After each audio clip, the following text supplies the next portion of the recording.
You guys are psyched, huh? More drug stuff. Yes! Like TJ said, my name's Jason.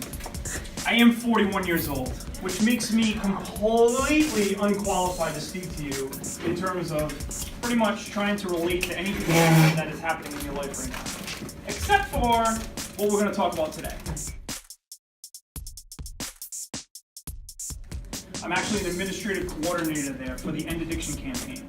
The End Addiction Campaign has an EPIC team, and that's what this is. It basically stands for Education, Prevention, Intervention, and Connection. So basically it's a way for us to essentially bridge the gap between you and your teachers and your parents and the community at large.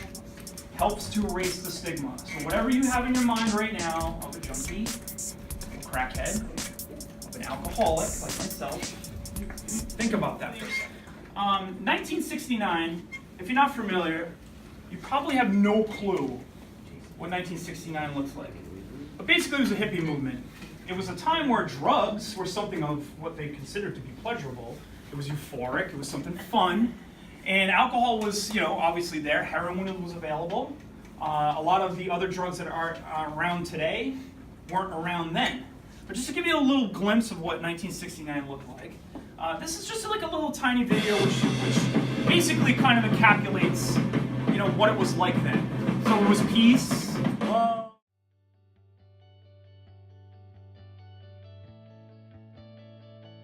How? Because I was a full-blown heroin addict by the time I graduated from college.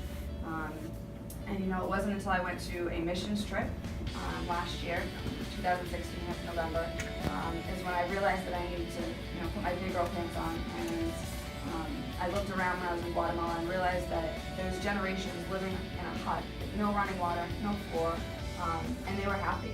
They didn't know where their next meal was coming from. And I grew up privileged. So I decided to go to Teen Challenge, but I tried every other way. I went to detoxes to try and get help. And today's society puts you on a maintenance drug, which has been unheard of, Suboxone or methadone. All right, so it's a maintenance drug. It's their solution to get off heroin. Today I can say I've been in the program for almost a year, and I am not on any maintenance. I'm completely 100% sober and clean. I don't even Possible. But like a lot of us here, we were good kids. We were good students. We had goals, we had dreams, we had ambitions. I come from a decent home.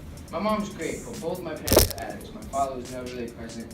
My mom kind of kept me away from him because he was an addict and he was not the best father. He has one of 8 kids, I think. Sometimes it might be 9 right now. But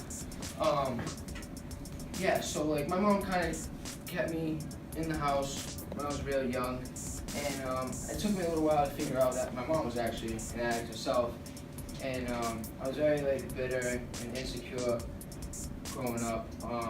I always did good in school. I loved high school, like the video said. You know what I'm saying? I felt good in high school. I felt normal in high school. I could go to school. I had friends, played sports for a couple of years, and I lived a normal life in high school. It was great. But then, my mom started dating this fisherman to get high, and my mother would get high. And one day, I'm a curious kid, so I'm walking around in my mom's room. Boom. So I go in my mom's room, I'm looking, I find this big Tupperware thing, right? Mad bud, mad pills, mad money. It was just, I thought it was like, all right, this is what's going on. So people who do drugs and sell drugs have a lot of money. And I wanted to numb my emotions, my insecurities, the fact that my mother was getting high and my father wasn't present and I wasn't 6 feet tall and all that other stuff. So I started smoking weed and selling drugs. I'd go to school and I'd be a normal kid. And as soon as the bell rang, I'd jump off the porch. I'd start playing sports. And I just thought I wanted to be a drug dealer for the rest of my life. So many of you guys have right now. Take advantage of that, seriously. Maybe that. I'm trying to live right. I don't want to sell drugs. I don't want to have to be the father that I had to me, to him. I want him to be able to be like, yo, my father's solid. You know what I'm saying? Yeah, he hit a couple speed bumps, but for the most part, he held it down. He raised me right. It's not. That's what, like I said, I'm not trying to glorify all the craziness I did, but that's what it took for me to understand what life is really about. My kid. Like, that's what it's really about. Me leaving a good legacy to him. Again, to give you an idea of what's happening, is that from 2013 to 2016, there was a 540% increase of overdose deaths. 540%.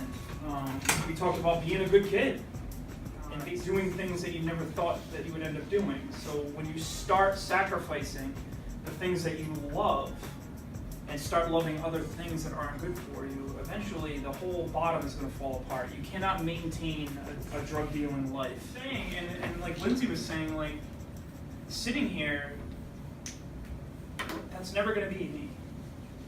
Or you might even have been thinking, what a loser. That's okay. It's not like we haven't heard worse before, right? I asked Michaela, what was the worst thing you've ever been called? Can't say it. I've been called that. We all have. The thing is, that's not us anymore. We have an opportunity now to be leaders in our community. I highly recommend, if you get an opportunity to do a paper for your health class, to do it on addiction. We need more people to talk about it. This is your chance to speak, to ask us the questions that you're afraid to ask your teachers, your parents, anybody.